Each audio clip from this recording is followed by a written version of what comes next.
Hi everybody. The state is going to be putting some burn restrictions into effect this April, so we have our two experts here with us today to tell us all about it. Seated next to me is Fire Marshal Brad Crisp, and we also have Tanya Braunley, who is our Environmental Quality Specialist. Thanks for being here, guys. Thank you for having us. Okay, well first just tell us, what do these restrictions include? Well, for the City of Wichita, the fire department will implement some burn restrictions for the entire month of April, which means we won't allow fires to happen for like outdoor fireplaces, construction debris, even fire department training fires will be suspended for the entire month. And why is this happening? Air quality in Kansas has been an issue for a while. KDHE stood up recently and said we need to do our part to help minimize the air quality concerns, and so the City of Wichita is trying to do their part to keep that number down low. And April is traditionally a month where the Flint Hills, folks who do pasture and rangeland out in the Flint Hills burn their grass so that they have better quality grass for the cattle to eat throughout the summer. So in the last 2 years have been really warm and they haven't burned a lot of grass, and so there's a lot of grass ready as fuel this year. So there are going to probably be lots of burn fires going on for rangeland this year. So as those fires spark up, we're going to try to do what we can here in the City of Wichita to take our impact down so that the air quality isn't impacted. Why is that so important? Because I'm sure a lot of people probably look outside and don't see any smog and think we're just fine. Yeah, the interesting thing is Wichita is actually right at the cusp of being out of attainment for levels for ozone. And ozone is created with heat and sunlight and either nitrogen oxides or volatile organic compounds. And when those things combine, we get ozone. And ozone up high is great. It keeps us from getting sunburn. So up in the stratosphere, ozone is good. But down where we breathe, ozone's bad. It can harm our lungs. So when fires occur, that those nitrogen oxides and volatile organic compounds are given off, and when it's hot and sunny, those can turn into ozone. So that's where our biggest air quality concern is right now. And so what happens if people don't listen and we go out of attainment?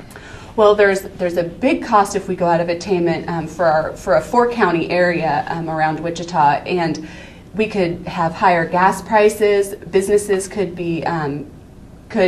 incur some more strict regulations, which are more costly, so the cost of doing business would increase. New businesses might not want to come into our area, so it is costly to go out of attainment for ozone. Absolutely. Chief Crisp, how will this affect fire operations? There won't be a huge impact on fire operations. We do a very good job of controlling the number of burn permits that we issue within the city. We reach out to those folks ahead of time and let them know of the burn restrictions so that they can make plans to push things back into the later months of the spring and early summer. This time of year when it's dry and the wind's blowing, we do get concerned when there are fires outdoors, and so this will actually help us to mitigate some of those potential issues when the wind kicks up and thunderstorms come along and blow embers and whatnot out into the native grasslands. The other impact that this is going to have for the fire department is working with some of our partners, like in the park department. They do some controlled burns during this time frame before April and after April to help try to mitigate some of the native and noxious weeds that occur. So we're going to be working with the park department to help them do some of those activities as well. That's great. So if somebody sees somebody doing some illegal burning, what should they do? Well, the first thing you need to do is call 911 and report it. Whether it's legal or not, let the professionals handle that, and we can make a determination as to whether or not it was actually a permitted burn. So when in doubt, go ahead and call 911 and we can check it out. If in fact somebody is found to be burning illegally, we can issue and will issue a citation, which ends up requiring a court appearance, and the fine can be up to $2,500. So it's a fairly significant fine if you're caught burning during a burn restriction time frame. Yeah, that would definitely be painful to the pocketbook. Yeah. So what types of things are people still allowed to do in April? They're still allowed to use their outdoor cooking appliances. So if you have a barbecue grill or a smoker, something that you're cooking food on, you can still do those things. The things that we really want to have a handle on are the chimeneas. People burn leaves and twigs and stuff. That produces a lot of smoke, and it goes to the air quality concerns that we were talking about a few moments ago. So the outdoor fireplaces, the chimeneas, the piling sticks in the backyard to have a little bonfire, that's out the door for April. You need to refrain from doing those things until we get into the months of May. If people have questions about this and what they can and can't do, where should they go to find that information, or is there somebody they should call? Well, for our part, they can call the fire department offices at 268-4441. They can also go to the city's website. We'll have some information up there as well. All right. And if they go online to ksfire.org, they can find the state's regulations for April burn restrictions as well. Is there anything else you guys wanted people to know? We want folks to be safe. We want people to enjoy the things that they like to enjoy outside, but during the month of April, we need to encourage folks from refraining from having outdoor fires, and we are asking everybody to do their part to help with Wichita's air quality. So do you have any other tips for people on what they can do to help keep our air quality clear and pure? Sure.